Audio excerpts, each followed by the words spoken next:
Okay, so first of all, I am shivering. You know why? Because the day pandemic hit, that is the day, and today is the day, this is my first in-person physical appearance. And I have a disease, which I would talk about, in which I have a tendency of getting infections from people, even if they are coughing or sneezing. So I'm like, okay, do I have to go for this event? Should I? What if I fall sick? I'll spend 21 days in the hospital getting all the IVs. So, but then I was, if not me, then who? How long can I stay inside? And here I am. Thank you so much for having me. Okay, crossing dead ends is my topic. And it is heavy, it is profound. It is, who does not get dead ends? Like, I guess all of us. I won't see a person with disability or without disability not getting it. All of us get it. So I was like, okay, what am I going to talk about? I thought, this is my introduction. I'm 36-year-old, and I'm an emotional and mental health professional. I have a diagnosis of a rare genetic disorder, which is progressive in nature, called cystic fibrosis. I am the only healthiest cystic fibrosis patient in India as an adult. I see kids every month or in a week. I hear a news that somebody passed away. So I'm really grateful I'm here. It's 36, I'm still here. So I do have children, 2 lovely pit bulls, dogs, and they are my children. I was born in Kashmir, brought up in Jammu, did my college from Bangalore, traveled the world, again back in Bangalore. You know, this term, rare, they say it to you once in a lifetime. Almost, everybody must have heard it once at least. You are rare. But let me tell you, I guess people sitting here in this hall would understand the actual meaning, the profound meaning behind the sentiment. And I understand that. Rare disease, rare person, rare this, rare that. So I thought I'll share it with you who would understand it better. My childhood. These are the characteristics of my childhood.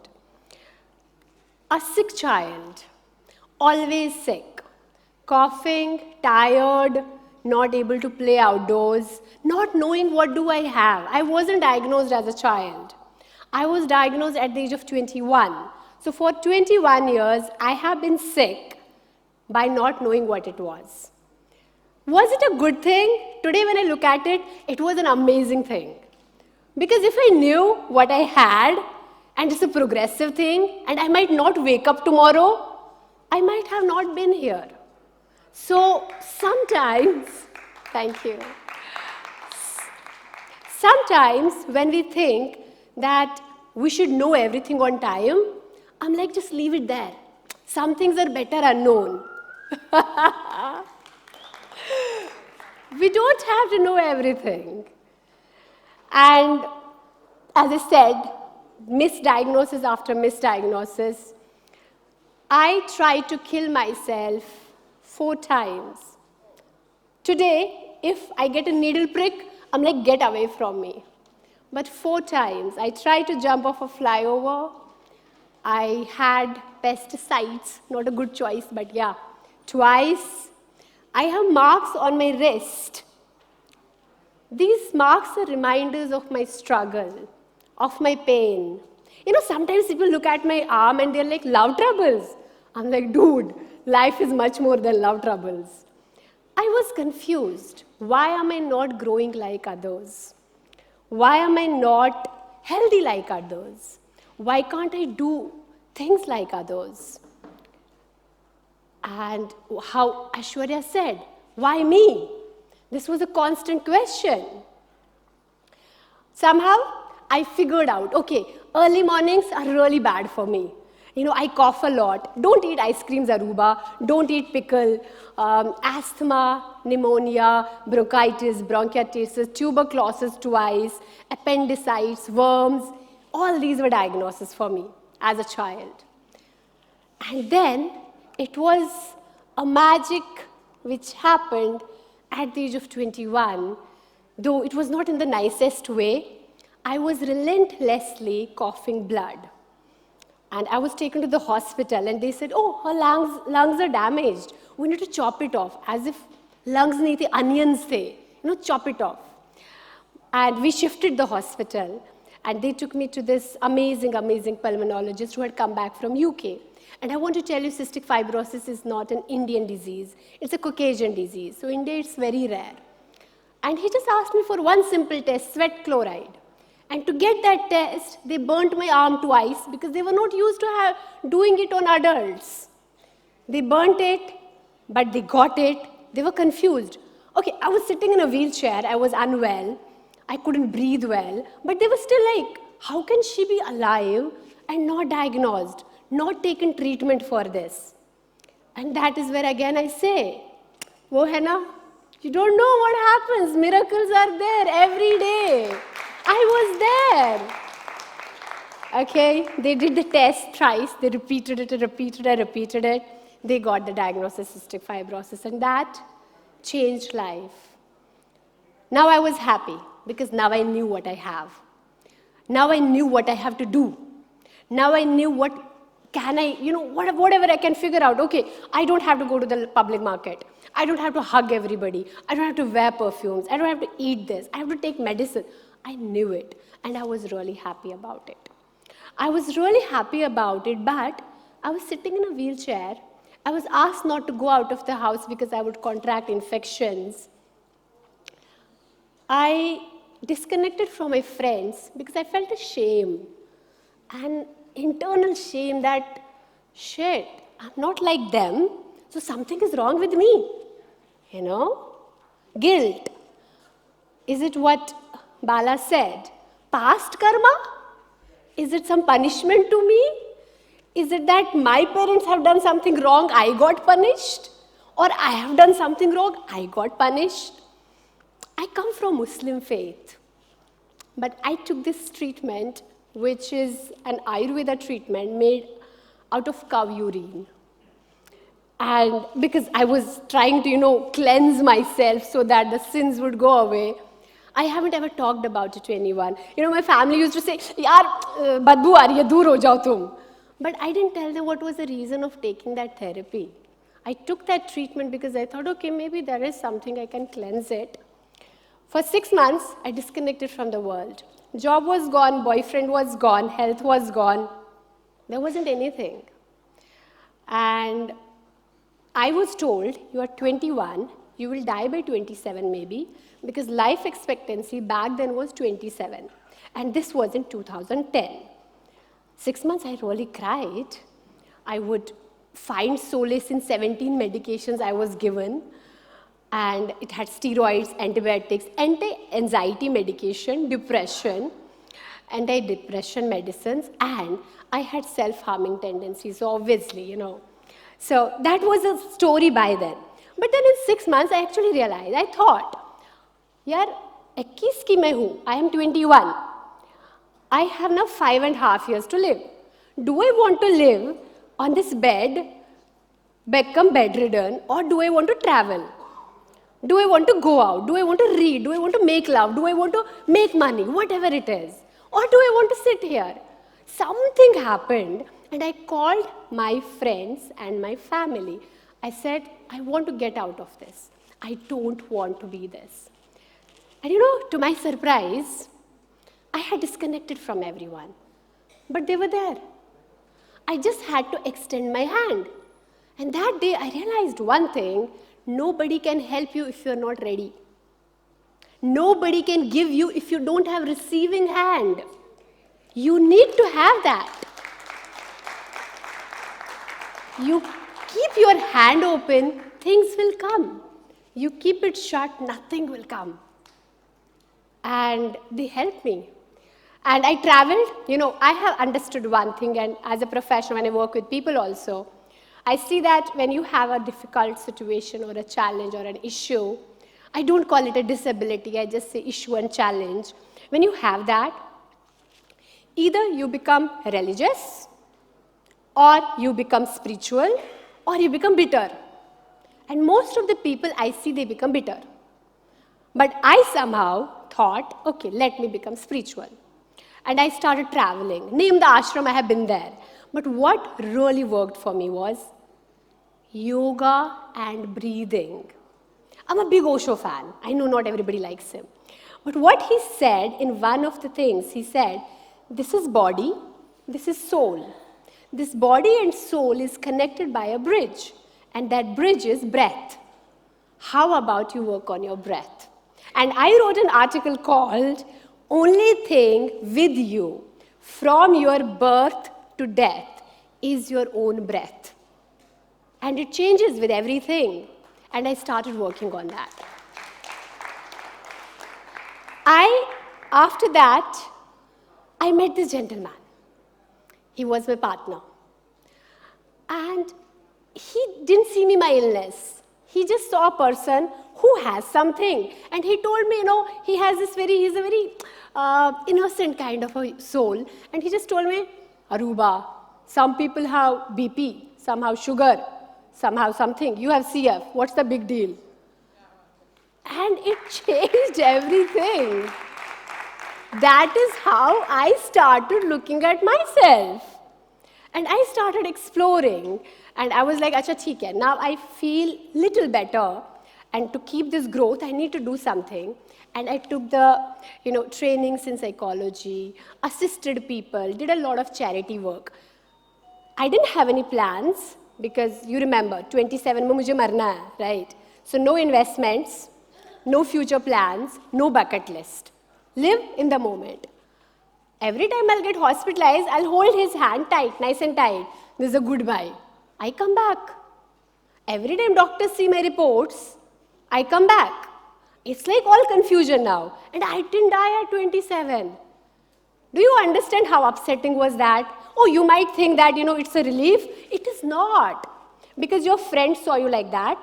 Your people saw you like that. You have a social media image. You write a blog.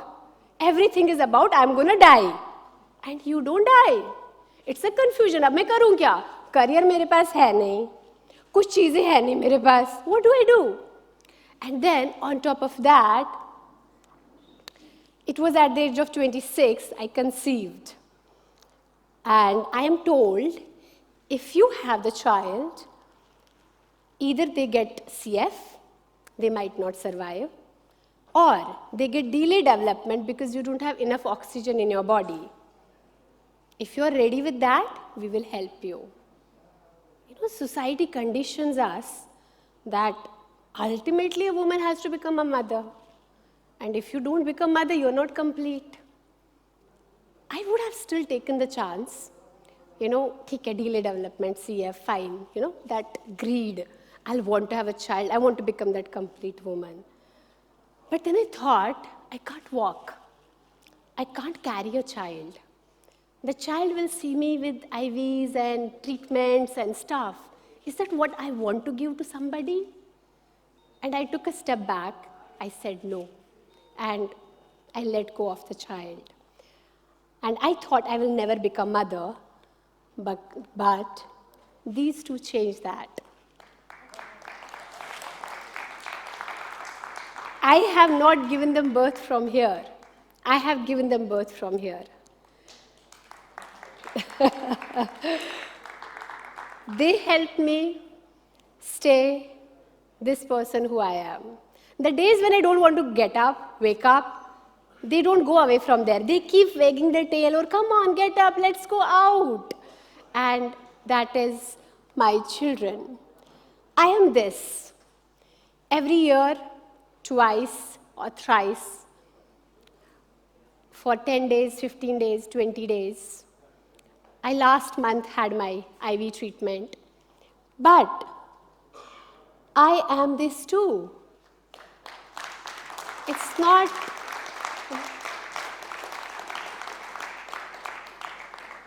I gave some pictures to Hetal. She wanted to run some pictures.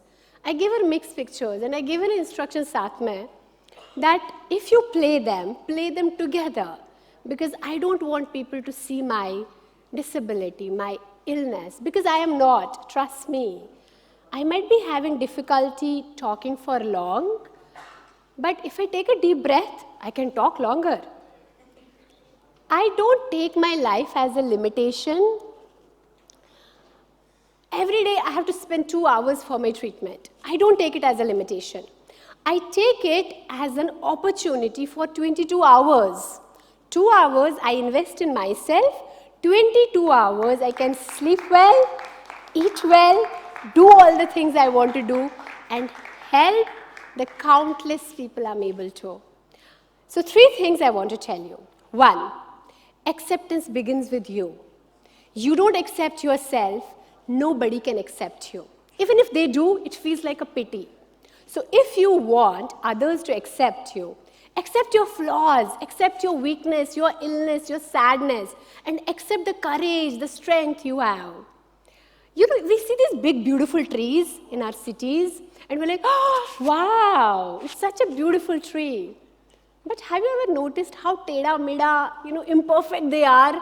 And yet we find them beautiful, and that is how human beings are. We can't be perfect. We can't be doing everything right. We can't not do mistakes. We will do them. And that is the beauty of it. Second thing, ask for help. Man is called a social animal for a reason. We are born out of a womb and not out of a cell. That tells us how important it is to be in a community, tribe. Find your tribe, but ask for help. You can't do it alone. Third thing, we all take actions, but actions are out of responsibility or out of helplessness. It is up to you how you want to take your action. I have taken my action with responsibility, and I would lie to you if it doesn't still come to me. If not me, why me? And I tell myself, if not me, then who?